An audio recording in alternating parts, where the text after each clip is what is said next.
Today's video, isang Indonesian-inspired recipe ang ating lulutuin na sigurado ako magugustuhan nyo. Nilagyan natin to ng bagoong para lalong lumasa.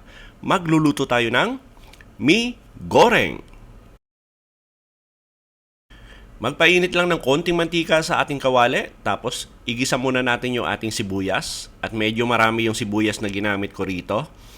Tapos sinangkutsa lang natin ng mga 1 minuto at sinunod na natin yung ating karne. At gumamit ako rito ng boneless chicken. Hiniwa natin ng maninipis na strips. Ngayon pwede kayo gumamit dito ng seafoods o di kaya baboy o di kaya baka.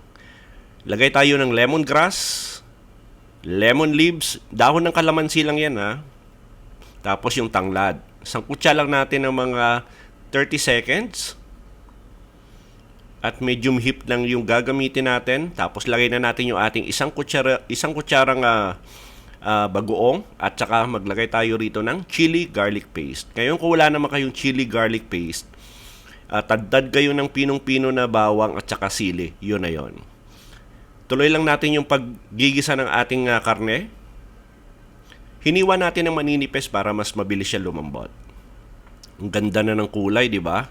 Lagay na natin yung ating carrots at saka yung ating repolyo at hiniwa rin natin ng maninipis.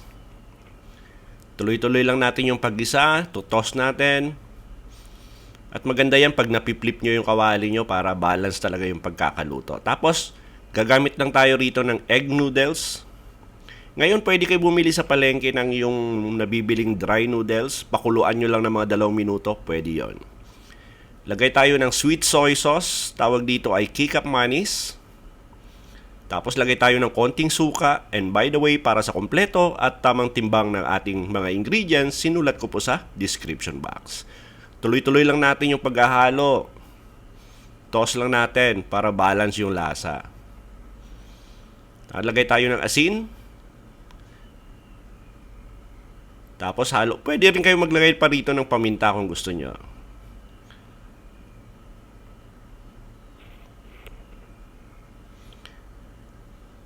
Tapos lagay na natin yung ating spring onion at yung ating bean sprout or tawag dyan ay toge. Nako, na-imagine nyo na ba yung amoy ng ating mie goreng? Try nyo sa bahay at sigurado ako magugustuhan nyo, lalo na pag may bagoong. Nako, ang sarap nito. Another 1 minute, stir fry lang natin, haluin natin na maigi.